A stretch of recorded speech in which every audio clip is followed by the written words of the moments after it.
Hi everyone, this is Akarshik. And now with just 50 days left, I hope आप सबकी तैयारी अच्छी चल रही है. So let's start our next lecture of environment. Now this lecture is on pollution. तो pollution में I'll be taking 2 lectures. Then we'll be covering biodiversity. I hope मैं biodiversity भी 2 lectures में complete कर लूँगा. Then we'll be left with sustainable development. वो एक lecture में complete हो जाएगा. So in next 30 to 35 days, we will be able to complete this environment section as well as science and technology. तो चलिए लेक्चर स्टार्ट करते हैं. तो हमारा फर्स्ट टॉपिक है new targets for national clean air programme. तो हमें ये जानना है यहाँ कि नेशनल क्लीन एयर प्रोग्राम क्या है, ये कौन सी सिटीज़ कवर करता है और उन सिटीज़ की इंक्लूजन का प्रोसेस क्या रहता है. तो नेशनल क्लीन एयर प्रोग्राम इसे लॉन्च किया गया था 2019 में for prevention and abatement of air pollution. इसके इनिशियल टारगेट्स थे 20 to 30% reduction in particulate matter. Particular matter यहाँ पे हम PM10 और PM2.5 काउंट करते हैं. और अब जो रिवाइज टारगेट्स हैं कि NCAP के अंडर जो सिटीज़ आती हैं उनमें हमें 40% रिडक्शन करनी है PM कॉन्सेंट्रेशन में. तो नेशनल क्लीन एयर प्रोग्राम कौन सी सिटीज़ को कवर करता है? तो there is a standard which is national ambient air quality standard. तो ये स्टैंडर्ड प्रिस्क्राइब करता है allowable limits of air pollutants.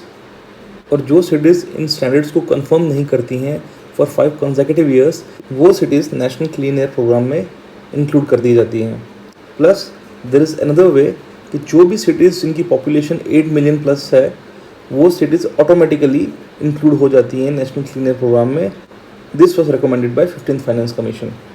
Now one more thing, आपको ये याद रखना है कि प्राना पोर्टल जो है it monitors the implementation of NCAP. Now, what are the initiatives that had taken place in the past to deal with air pollution? First है हमारा भारत स्टैंडर्ड्स. तो भारत standards they are based on Euro standards. इन्हें 2000 में start किया गया था विद BS1. नाउ 2018 में दिल्ली में और 2020 में ऑल ओवर इंडिया हमने डायरेक्टली मूव किया है BS6 में. BS5 को हमने स्किप किया है कंसिडरिंग जो हमारे सिटीज़ में एयर पोल्यूशन जिस तरह से बढ़ रहा है. तो हमने BS5 को स्किप करके डायरेक्टली BS4 से BS6 पे शिफ्ट किया है. तो एज सच जितने भी नए इंजन बनेंगे गाड़ियों के उनका रेटिंग भारत स्टैंडर्ड 6 रहेगा. Then there is a FAME scheme which is to provide subsidy for the purchase of commercial electric vehicles. Now let us look into national ambient air quality standards and national air quality index. तो पहले चलिए देखते हैं NAQI क्या है. So like an index it monitors overall pollution in the city and then in an easy and readable format ये हमें बताता है कि whether these pollution levels are within इन लिमिट्स और not. NAQI is release by CPCB और इसे कलर्स की फॉर्म में कोड किया जाता है.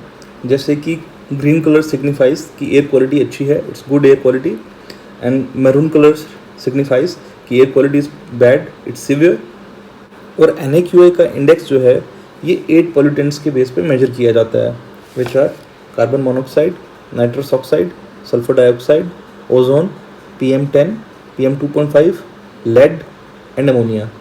नाउ जबकि नेशनल एयर क्वालिटी इंडेक्स जो है इट्स एन इंडेक्स और ये हमें इमीडिएट रीडिंग बताता है कि what is the quality of air in the city we live in.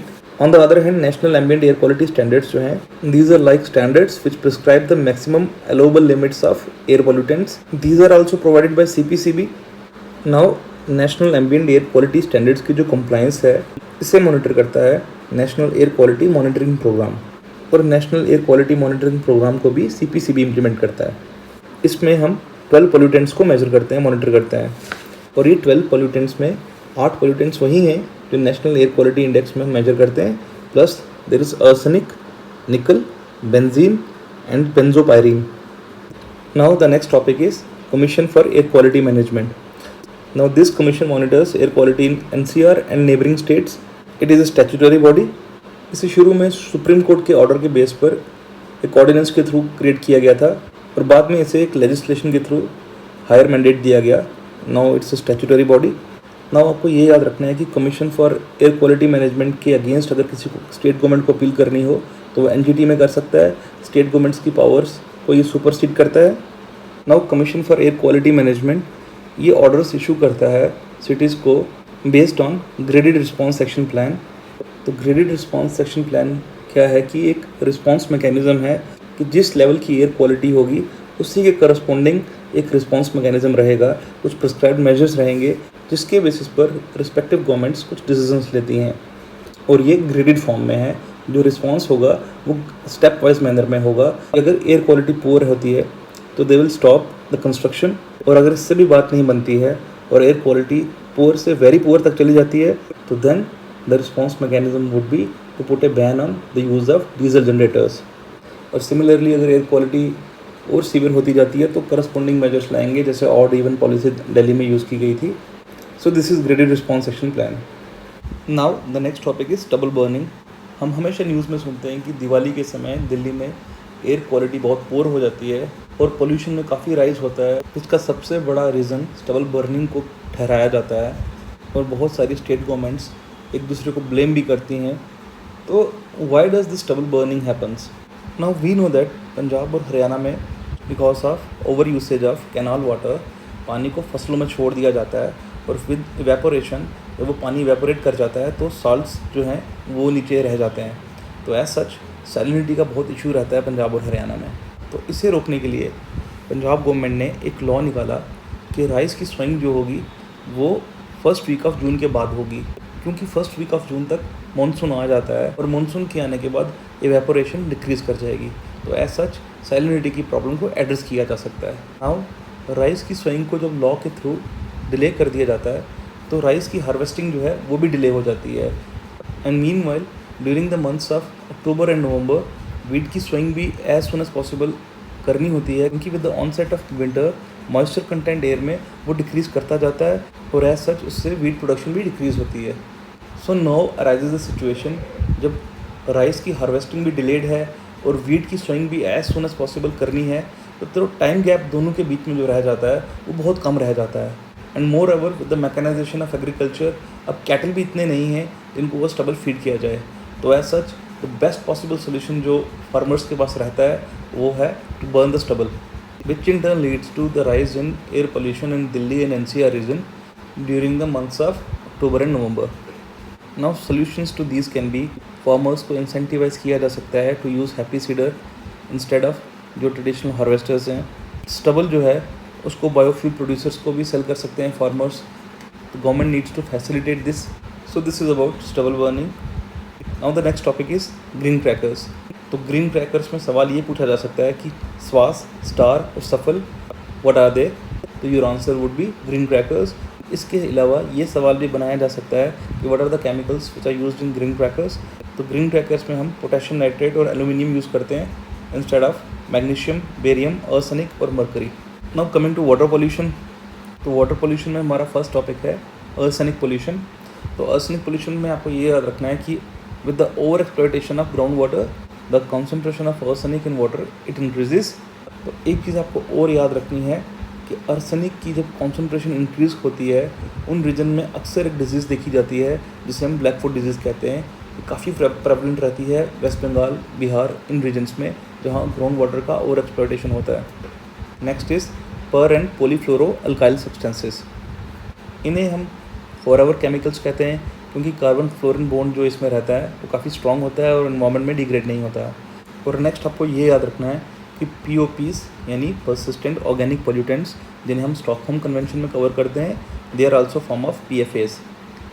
Next is PFAs जो हैं ये कॉमनली कहाँ यूज़ किए जाते हैं? They are used in non sticky cooking ware, fire fighting foams, food packaging, water and oil proof apparels. Now there is some added information. Endosulfan has been banned by Supreme Court. It is a biocide used for pest control. It is also a form of POP sprayed on cotton and tobacco. Now our next topic is Earth Ganga. तो Earth Ganga पढ़ाने से पहले I just want to give a timeline कि what steps had been taken in the past for the cleaning of Ganga. In the year 1986 Ganga action plan was started और इसका M था कि industries से जो पोल्यूशन प्रोड्यूस हो रहा है उसे कंट्रोल करना। उसके बाद गंगा एक्शन प्लान का फेज़ 2 लॉन्च किया गया और इसमें नॉट जस्ट गंगा को कवर किया गया बल्कि गंगा की ट्रिब्यूटरीज को भी कवर किया गया और पूरे रिवर सिस्टम में पोल्यूशन को कंट्रोल करने के लिए एक प्लान लॉन्च किया गया जिसे नेशनल रिवर कंजर्वेशन प्लान कहा गया। और फिर 2009 में national river Ganga basin authority को इस्टेब्लिश किया गया। इसका एम था कि जो प्रोसेस गंगा की सफाई का चल रहा था उसे और तेज़ किया जाए so that by the year 2020 Ganga and distributaries they are free of pollution. और national river Ganga basin authority इस बॉडी को हेड किया था प्राइम मिनिस्टर ने। It included 5 chief ministers of the states जहाँ से गंगा पास होती है, and it also included 6 union ministers. Now in 2011 national mission for clean Ganga was established. This body was the implementing arm of national Ganga river basin authority. National Ganga river basin authority, which comprised of prime minister, chief ministers and union ministers, it was a supervisory body, whereas the implementing body was National Mission for Clean Ganga. And then in the year 2014, when the new government came, government ने एक नया mission launch किया to clean Ganga, इसे कहा गया Namami Gange. Now this mission has 2 components. One is Nirmal Dhara, that is to clean the river.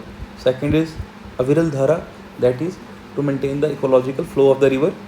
Namami Gange includes components like Ganga Grams establishment और afforestation along Ganga. अब नमामि गंगे में इसके अलावा और भी कंपोनेंट्स हैं, but my focus here is on Ganga grams establishment और afforestation along Ganga, क्योंकि रिसेंटली अभी इसके लिए क्लीन गंगा फंड क्रिएट किया गया है और इस फंड में वॉलंटरी कंट्रीब्यूशंस किए जाएंगे, कोई बजटरी एलोकेशंस नहीं होंगे। और 2016 में national Ganga river basin authority को रिप्लेस कर दिया गया नेशनल गंगा काउंसिल से, और national Ganga council is also headed by prime minister. It also has other members including chief ministers of states and union ministers. As of now, National Ganga Council is the apex body and its implementation arm is National Mission for Clean Ganga. Now coming to the topic, which was Earth Ganga. So Earth Ganga is to create economic opportunities while cleaning of Ganga. It was a plan which was formulated and recommended by Prime Minister Modi. This covers our topic on cleaning of Ganga. Now finally, there are certain facts which I want you people to remember. जैसे UN Water, ये United Nations की एक agency है which deals with fresh water and sanitation related matters. Recently 2022 में इसने एक campaign run किया है which is ground water making the invisible visible campaign. Water convention 1992, it is an international convention which is related to sustainable use of transboundary water resources. These water resources can be rivers and lakes. So with this आज का lecture हम complete करते हैं। So next lecture में आई complete pollution and also start with biodiversity. तो जैसे at the starting of the lecture itself मैंने आपको बताया था कि नेक्स्ट 4 to 5 लेक्चर्स में हम इन्वायरमेंट पूरा कंप्लीट कर लेंगे और साथ ही में हम साइंस एंड टेक्नोलॉजी के टॉपिक्स भी कवर करते रहेंगे। So I take my leave. Thanks for listening to me.